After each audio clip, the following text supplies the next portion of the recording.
welcome to the Chris Evans podcast from the Second Banana Media Studios here in downtown Guthrie.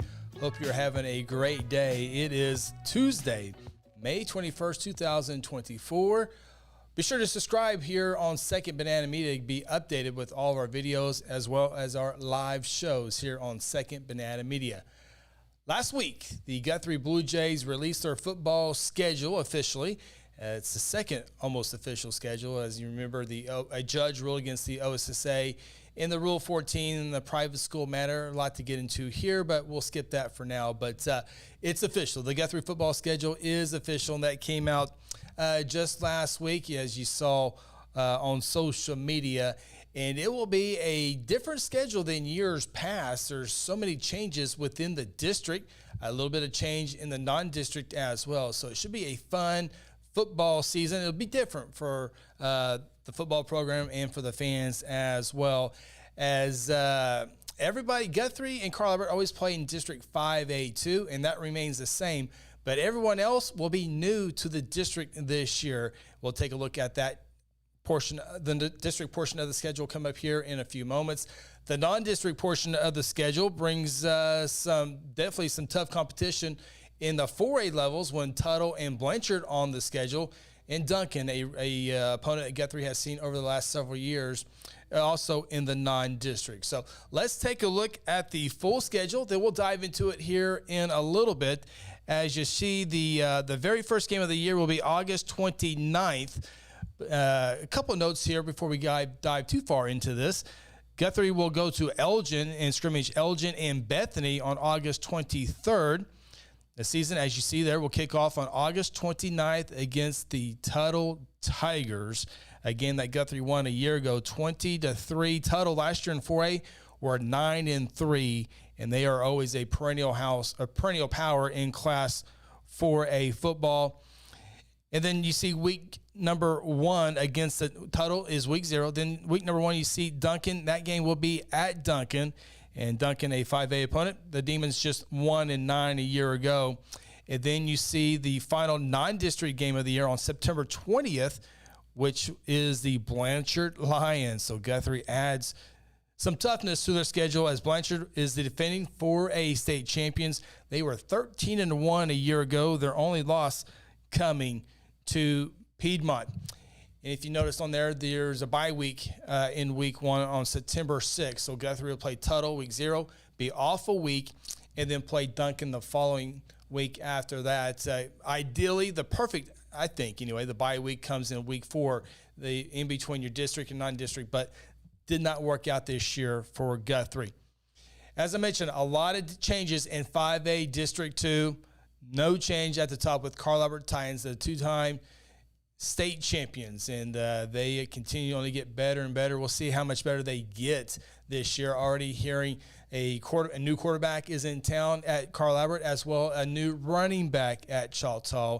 And remember, this year there's a exception. You can transfer without having to move, and they got to file all their paperwork by the beginning of June. This is for all schools, by the way, but first couple weeks in June.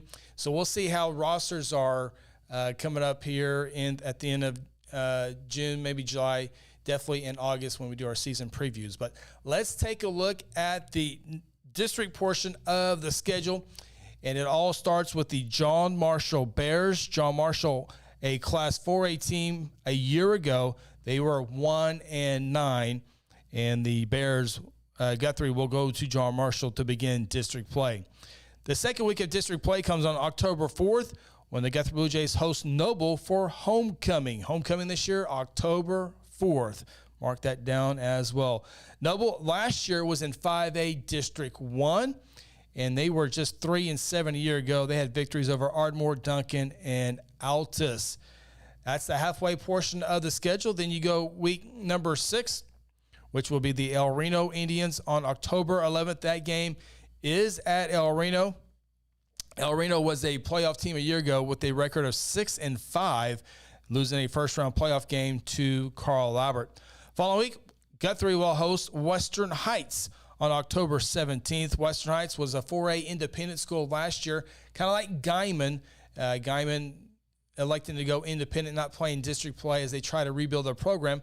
Western Heights was the same way the last couple of years, but they have now moved back into district play and will take on the Blue Jays on October 17th. October 25th, the longest drive of the year for the football program in the regular season anyway, is the Altus Bulldogs. Altus also a year ago were in 5A District 1. They were 1-9 a season ago. Their only victory coming against Duncan. November 1st, the Carl Albert Titans come into town. That will be a 7 o'clock kickoff. And, of course, everyone knows all about the Carl Albert Titans winning the last 2 state championships. And then the regular season finale, senior night, will be November 8th. Guthrie takes on Lawton Wolverines. Lawton, not to be confused with Lawton Ike. Lawton Ike moves up to 6A2 this year. Lawton Wolverines, who played in 6A2 last year, was 3-8. And that is the schedule for the 2024 football season. Take a look at the Guthrie Blue Jays. They got a lot to replace from last year's football program, including all the wide receivers. Got to replace the quarterback. Got a couple of linemen coming back. That'll help as well. Got a tight end coming back as well. A halfback will definitely help. And on defense, 1, maybe 2 starters returned. So Blue Jays got a lot of work ahead of them to be ready. But the schedule, overall looking at the schedule, Guthrie can be very competitive, have a very good season, as Guthrie has become accustomed to over the last couple of decades. Obviously, Carl Albert, I would certainly think, is number 1, the toughest opponent on the list. I also put Tuttle and Blanchard in there. After those 3, Guthrie, very favorable to win those games. Just can't automatically win, can't automatically show up, but you would certainly like Guthrie's chances in 7 of the 10 games, and then anything can happen against Tuttle, Blanchard, and Carl Albert. And so we'll see how that season plays up, how the season plays off. Still plenty of time till we kick off the year. And it's also a good reminder to join us in the fall season as we get set for the high school huddle right here on Second Banana Media. We'll have live shows once the season starts, but before that, we'll have some season previews once we kind of have an idea of how the roster is finalized from this summer. Can't wait to kick it off, and appreciate everyone checking us out here on the Chris Evans Podcast.